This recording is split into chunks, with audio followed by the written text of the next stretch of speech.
नमस्कार, आप देख रहे हैं न्यूज़ो और मैं हूं प्रवीण झा। बात बंगाल की ही करेंगे, लेकिन बंगाल में आज जिस खबर की हम लोग चर्चा करने जा रहे हैं, वो बहुत ही एक प्रकार से संगीन मामला है। क्योंकि जिस प्रकार से एक 12 वर्षीय बच्ची के साथ जघन्य घटना को अंजाम दिया गया है, उसके बाद से लगातार एक प्रकार से जो लॉ एंड ऑर्डर को लेकर जो है वो सवालिया निशान लग रहा है। हालांकि सीएम शुभेंदु अधिकारी ने इसको लेकर बहुत ही एक प्रकार से कड़ा संदेश दिया है कि जो भी दोषी है उसको बख्शा नहीं जाएगा। सीएम शुभेंदु अधिकारी ने खुद पीड़िता के परिवार उनके पिता से भी बातचीत की है और उनके पिता का बयान जो आया है वो एक प्रकार से ये दिखाता है कि वो अभी उस कार्रवाई से संतुष्ट है। लेकिन इस प्रकार की घटना जो घटी है वो बहुत जघन्य है और इस मामले में अब तक 3 दोषियों को गिरफ्तार किया गया है और इसके ऊपर कार्रवाई की जा रही है कि जो भी दोषी होगा उसको छोड़ा नहीं जाएगा, उसको फांसी के फंदे तक पहुंचाने की प्रक्रिया की जाएगी। अब वो तो कोर्ट के ऊपर निर्भर करता है कि उसको क्या पनिशमेंट मिलती है। आज इन सभी मुद्दों पर हम लोग चर्चा करेंगे और इस चर्चा में हमारे साथ जुड़ रहे हैं वरिष्ठ पत्रकार और राजनीतिक विश्लेषक संजीव प्रियदर्शी। संजीव जी, ये जो घटना घटी है बंगाल में, ये बहुत ही जघन्य घटना है। एक तो इसको लेकर आप क्या कहेंगे और दूसरा, शुभेंदु अधिकारी जिस प्रकार से कार्रवाई को लेकर तत्पर दिख रहे हैं, उस पर आपकी क्या प्रतिक्रिया है? नमस्कार प्रवीण जी और दर्शकों को भी मेरा नमस्कार। देखिए, ये कई ऐसी घटनाएं घटी। हम्म। एक तो मालदा में भी घटी है और उसमें भी हम्म। 3 लड़कों को अरेस्ट किया गया है जो आरोपी हैं। और ये हम्म। बरुईपुर की घटना है और ये हम्म। बच्ची के साथ बहुत ही निर्ममता पूर्वक व्यवहार जो है इन्होंने हम्म। दरिंदों ने किया है और उसमें से 3 को पकड़ा भी गया है। अब है क्या हम्म। कि ये 2 समुदायों के बीच का मामला है। दोनों ही हम्म। घटना मतलब दोनों ही घटना जो है हम्म। उसमें बच्ची किसी और कम्युनिटी की है और दरिंदा जो है वो किसी और कम्युनिटी का। दोनों इन्वॉल्व है उसमें। मेजोरिटी भी गलत कार्य में इन्वॉल्व है और माइनॉरिटी भी इन्वॉल्व है। 2 अलग अलग घटनाओं की बात कर रहा हूँ इसमें। हम्म। बहुसंख्यक समाज के लोग हैं और बच्ची अल्पसंख्यक समाज की है। और देखिए, हम्म। इसमें अंतर क्या है। देखिए, ममता सरकार और शुभेंदु सरकार में ममता हम्म। बनर्जी होती तो इसकी लिपापोती करती, तरह तरह के हम्म। बयान देती, कुतर्क करती। लेकिन हम्म। शुभेंदु अधिकारी ने सबसे पहले क्या किया कि पीड़ित पिता से बात किया। हम्म। उसके बाद उन्होंने उनको एश्योर्ड किया कि कोई हम्म। भी दरिंदा बचेगा नहीं। और हम्म। तीनों, पहले तो एक को गिरफ्तार किया गया, फिर 2 लोगों को भी गिरफ्तार कर लिया है, 2 दरिंदों को भी गिरफ्तार कर लिया गया। और तीनों को, और हम्म। उन्होंने ये भी कहा है कि कैपिटल पनिशमेंट यानी फांसी की सजा दिलवाएंगे, क्योंकि यह हम्म। रेयरेस्ट ऑफ रेयर क्राइम है, क्योंकि बच्ची की जान भी इन दरिंदों ने ले ली है। हम्म। तो परिवार संतुष्ट है। अब आइए, यहाँ वहां पे कुछ ऐसा हुआ उस घटना के बाद। देखिए, घटना तो बहुत ही दुखद थी, आक्रोशित होना स्वाभाविक था, लेकिन हम्म। उसमें लोगों के प्रोटेस्ट को कुछ एंटी सोशल एलिमेंट ने हाईजैक कर लिया और एक आदमी की बिल्कुल। मॉब लिंचिंग भी कर दी। जिस आदमी की मॉब लिंचिंग की है उसका इस हम्म। घटना से कोई लेना देना नहीं। शुभेंदु अधिकारी भी कह रहे थे कि जिसकी मॉब लिंचिंग हुई है उसका कोई लेना हम्म। देना नहीं इस घटना से। लेकिन उन्होंने ये बोला कि किसी ने कम्युनल टेंशन फैलाने के लिए हम्म। किसी निर्दोष बहुसंख्यक समाज के लड़के की मॉब लिंचिंग कर दी और उसको किसी एंटी सोशल एलिमेंट उसमें घुस गए। और उन्होंने ये भी बोला कि कुछ अपोजिशन के भी नेता उसमें घुस गए और इस तरह की घटना करवाई ताकि अनरेस्ट पैदा हो। उसके बाद हम्म। इन जो हुड़दंगी थे उन्होंने रेलवे स्टेशन में भी कुछ तोड़फोड़ की, रेलवे लाइन को तोड़फोड़ करने की कोशिश की। तो हम्म। उन्होंने इन घटनाओं को अलग अलग करके बताया। पहली घटना ये शुभेंदु अधिकारी ने बोला कि जो भी इस जघन्य वारदात में शामिल है वो बचेंगे हम्म। नहीं, उनको कैपिटल पनिशमेंट मिलेगा, क्योंकि इसमें मर्डर भी इन्वॉल्व है। दूसरी बात, पीड़ित परिवार को हर तरह की मदद करने का आश्वासन दिया और पीड़ित पिता से बात भी की। और हम्म। अगर मुख्यमंत्री किसी पीड़ित परिवार से बात कर लेते हैं तो स्वाभाविक है हम्म। कि उस परिवार को एक न्याय की उम्मीद जगती है। उन्हें लगता है कि हाँ, शासन सरकार मेरे लोकतांत्रिक अधिकारों के प्रति चिंतित है। अब याद कीजिए हम्म। पहले की बात। पहले आरजी कार हम्म, वाले मामले में और भी कई मामलों में बिल्कुल। वो पीड़िता को ही हम्म, कोई आरोपी बता देती थी ममता बनर्जी, हम्म। नहीं, और लेकिन उसको आज संजीव जी एक जो घटनाक्रम इसमें और हुआ, वो डेवलपमेंट ये है कि ममता बनर्जी खुद बरुईपुर जो है, जो दक्षिणी 24 परगना जहां पर की ये घटना घटी है, उस परिवार वाले से मिलने के लिए ये ममता बनर्जी भी जाने वाली थी, और उनको वहां जाने से एक प्रकार से रोका गया, और ये कहा गया कि हो सकता है कि वहां पर कानून व्यवस्था जो है वो पूरी तरह से वहां पर हो सकता है बिगड़ जाए इनके जाने के बाद, और माहौल खराब हो जाए, और तो इसलिए इनको हाउस अरेस्ट एक प्रकार से कर दिया गया। और अब इसको ये ममता बनर्जी मुद्दा बना रही है कि उनको घर में कैद कर दिया गया है। ये शुभेंदु अधिकारी की सरकार है कि उनको घर में कैद किया जा रहा है। क्या ये बात सही नहीं है कि अगर वो वहां पर जाती तो उसके बाद हो सकता है कि उसमें वहां पर स्थिति कुछ और हो जाती, और मामले को एक प्रकार से कंट्रोल करने में पुलिस प्रशासन को बहुत मुसीबत का सामना करना पड़ता है, इसीलिए उनको हाउस अरेस्ट किया गया? नहीं, देखिए इस बात पे देखिए विरोधाभास मुझे नजर आता है, क्योंकि 40-45 मिनट पहले की घटना हम्म, है कि वो कैंडल मार्च निकाला है ममता दीदी ने, और हम्म, उनको निकालने दिया गया है कैंडल मार्च। उनके साथ हम्म, समर्थक भी हैं, और देखिए ये और अभिषेक बनर्जी ने व्हाट्सएप कॉल के जरिए, वीडियो कॉल के जरिए पीड़ित हम्म, परिवार से, यानी पीड़ित माता जी से बात की, उनकी बच्ची की माता जी से, और उनको हम्म, पूरा इंसाफ का जो है भरोसा दिलाया है, और सहयोग का भरोसा दिलाया है। देखिए हमारा इसमें कुछ अलग मानना है। हमारा मानना है कि अगर ममता दीदी जाती भी है वहां, या अभिषेक बनर्जी भी जाते हैं, तो ये अच्छी बात, ये बुरी बात नहीं। हम्म, अब मान लीजिए बिल्कुल। कि इससे क्या होता है कि प्रशासन पर दबाव बढ़ता है जल्दी कार्रवाई करने का, और सरकार पर भी हुँ, दबाव बढ़ता है। तो एक क्रिएटिव अपोजिशन अगर पीड़ित परिवार से मिलने जा रहा है तो इसका स्वागत करना चाहिए। अगर वो रोका हुँ, गया है तो इसका मैं आउटराइटली विरोध करता हूं, अगर उनको रोका गया, नजरबंद किया गया। लेकिन चूंकि हुँ, मैंने इससे पहले देखा है वीडियो कि वो कैंडल हुँ, मार्च निकाल रही हैं, और जब कैंडल मार्च निकाल रहे हैं तो उस कैंपस से बाहर आके निकाल रहे हैं कैंडल मार्च, महिलाएं भी बहुत शामिल है। तो आज अगर कैंडल नहीं, मार्च निकाला है तो ये कल कहा ममता जा रहा बनर्जी है कि जाए, इनको कोई दिक्कत वहाँ नहीं है। जाने से रोका गया है। संजीव जी, ये कहा जा रहा है कि इनको बरुईपुर जाने से रोका गया है, जहाँ पर ये घटना घटी है, उस पीड़ित परिवार वालों से मिलने के लिए ममता बनर्जी जाने वाली थी, और वहाँ जाने से इनको रोका गया। बाद में हो सकता है इनको कैंडल मार्च निकालने के लिए अनुमति मिल गई हो। नहीं, अगर उनको रोका गया है तो ये अलोकतांत्रिक है। इसमें कहीं कोई, देखिए पार्टी पॉलिटिक्स अपने जगह है, पीड़ित परिवार के पास कोई भी नेता जाएगा मिलने, तो हुँ, वो लोकतांत्रिक प्रक्रिया में अधिकार है किसी राजनेता का कि वो सही से या कोई आम आदमी भी कहीं जाना चाहता है तो क्यों नहीं जाएगा।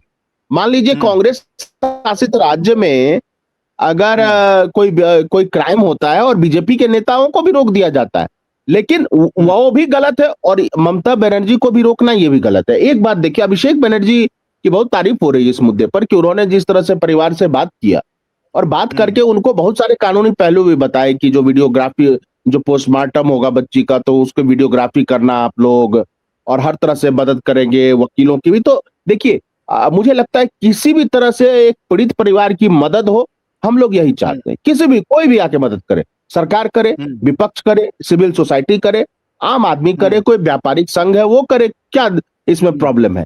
ये नहीं होना चाहिए कि देखिए हम लोग अपराध का विरोध करते हैं। हुँ, अपराध चाहे भाजपा के राज में हो, चाहे अपराध कांग्रेस के राज में हो, चाहे अपराध किसी और दल के राज में हो, अपराध हुँ, अपराध है। और विपक्षी दल को हर जगह पूरा अधिकार होना चाहिए, विपक्षी दल के हुँ, नेताओं को, कि पीड़ित परिवार से मिले। हाँ, वहां जाके देखिए ऐसी बात ना हो कि भड़काऊ गतिविधि हो जाए, कुछ ज्यादा हुँ, सेंसिटिव वो हो जाए। तो इसके लिए देखिए क्या है कि अभी कल जैसे ममता बनर्जी ने उनको कांग्रेचुलेट किया, बहुत लंबे समय के बाद मुख्यमंत्री को कांग्रेचुलेट किया, तो हुँ, मुख्यमंत्री को भी ओपनली आके थैंक कहना चाहिए। होता क्या है देखिए, सत्ता और विपक्ष के बीच कम्युनिकेशन गैप नहीं होना चाहिए। मान लीजिए हुँ, ऋतुपदो बनर्जी हैं, बट टीएमसी तो मिला जुला के ममता बनर्जी के, या ममता बनर्जी ने अपने कुकर्मों का फल भोग लिया। मेरा यही कहना है कि दूसरे नेता इससे सबक लें कि अगर आप भी कुकर्म करोगे तो जनता आपको भी नहीं बख्शेगी। संजीव जी थोड़ा सा जी रोकेंगे, एक बार पीड़ित बच्ची के पिता का जो बयान है वो बयान हम एक बार अपने दर्शकों के लिए पढ़कर सुना देते हैं। हालांकि वो हमारे स्क्रीन पर जो राइट हैंड साइड में है वो पढ़ सकते हैं, लेकिन फिर भी हम अपने दर्शकों के लिए एक बार पढ़ देते हैं। उन्होंने क्या कहा है पीड़ित बच्ची के पिता ने कि मुख्यमंत्री जी ने मुझसे खुद फोन पर बात की है। उन्होंने वादा किया कि सभी आरोपियों को जल्द से जल्द पकड़कर कड़ी से कड़ी सजा दिलवाई जाएगी। मैंने मांग की है कि दरिंदों को सीधे फांसी के फंदे पर लटकाया जाए। मुख्यमंत्री ने हमें इस मामले में आगे की बात के लिए मंगलवार को राज्य सीआईडी मुख्यालय यानी भवानी भवन बुलाया है।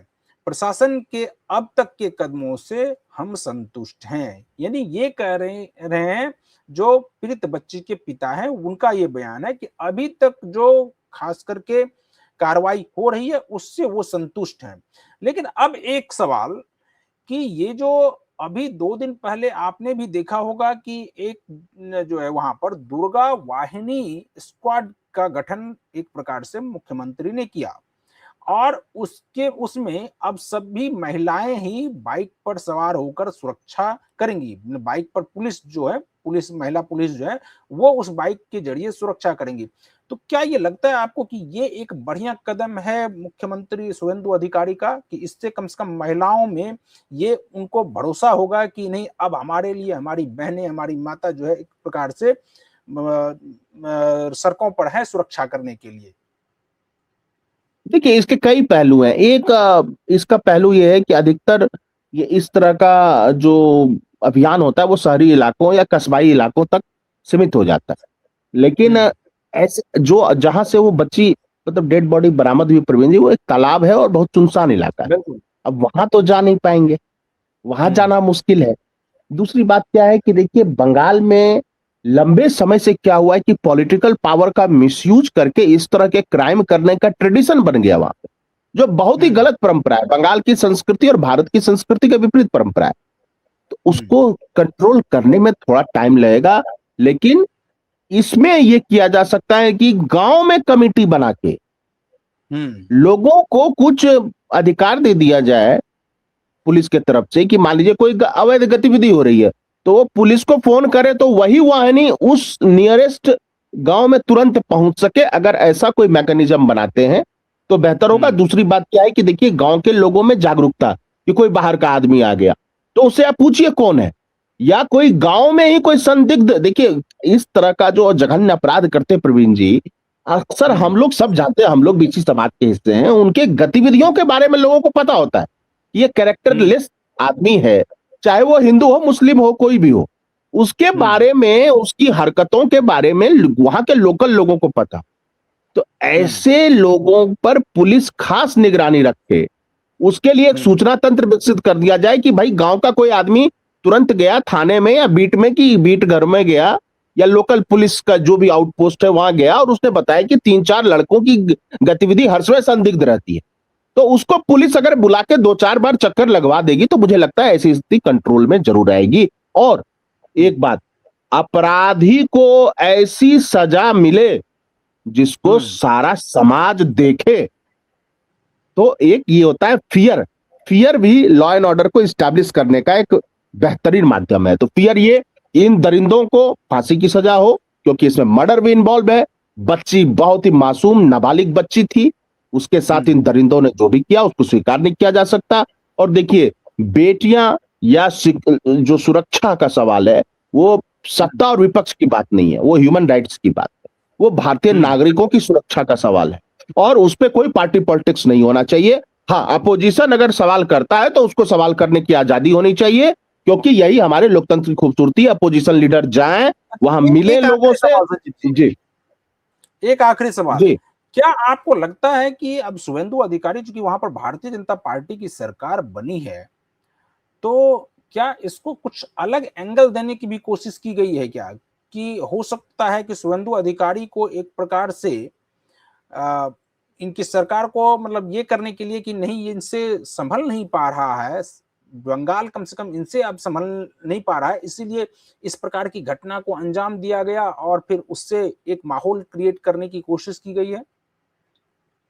देखिए जब कोई भी पार्टी या कोई भी नेता सत्ता में होता है तभी उसके अग्नि परीक्षा होती। हम्म। तो ये चुनौती है, इस चुनौती को अवसर में बदले शुभेंदु अधिकारी हम्म। जी, और इन दरिंदों और इस तरह की गतिविधियों के लिए एक पूरा रोड मैप बनाए, हम्म। ताकि इनकी पहचान, डिटेक्शन जो है बहुत जरूरी होती है प्रवीण जी, और ऐसे हम्म। लोग डिटेक्ट किए जा सकते हैं। तो इस चुनौती को अवसर में बदलिए और एक ऐसा हम्म। इतिहास लिखिए जो बंगाल के लोग जिसको दिल से स्वीकार करें। और वैसे भी पिछले जब से शुभेंदु अधिकारी ने अपना कार्यभार संभाला है, तब से ज्यादातर पॉजिटिव खबरें ही बंगाल से बाहर आई हैं और लोगों ने वेलकम किया है, हर चीज को वेलकम किया है। तो लॉ एंड ऑर्डर को संभालना निश्चित रूप से एक चुनौती होगी बंगाल में, ये हम लोग सब जानते हैं, और इसीलिए चलिए। पैरामिलिट्री फोर्सेस इतने ज्यादा पैमाने पर हैं। लेकिन देखिए, क्राइम को आधा रोका जा सकता है अगर आप सिविल सोसाइटी को मजबूत करें, उस गांव के लोगों की कमिटी बना के मजबूत करें, हम्म। ताकि उस गांव के लोग तुरंत सूचना दें, शहर के लोग, मोहल्ले के लोग तुरंत सूचना दें कि यहाँ दो चार लोग जो हमारे मोहल्ले में वो आवारा किस्म के हैं, उसको पुलिस दो चार हम्म। बार बुला देगी, बस शुरू में ही कंट्रोल हो जाएगा मामला। और छेड़खानी की किसी भी पहली गतिविधि पर रिपोर्टिंग होनी चाहिए, क्योंकि वहां पर अगर एक्शन हो जाता है तो जितने हम्म। आवारा बदमाश लुच्चे लफंगे हैं वो डर के मारे सही हो जाते हैं। लेकिन पहली बार अगर उसे छूट मिल जाती है छोटे से भी अपराध में, तो फिर वो बड़ा हम्म। अपराध कर। चलिए। जी। चलिए संजीव जी, तो आज हम लोग इस डिबेट को यहीं पर खत्म करते हैं। कल किसी और मुद्दे के साथ फिर हाजिर होंगे। तब तक जो दर्शक हमारे इस वीडियो को यूट्यूब चैनल के जरिए देख रहे हैं, चैनल को सब्सक्राइब कर लीजिए और वीडियो को फटाफट शेयर कर दीजिए। कमेंट जरूर कीजिए कि आपको ये डिबेट कैसा लगा। बाकी तमाम खबरों के लिए आप बने रहिए न्यूज़ के साथ। मुझे और संजीव जी को दीजिए अनुमति। नमस्कार।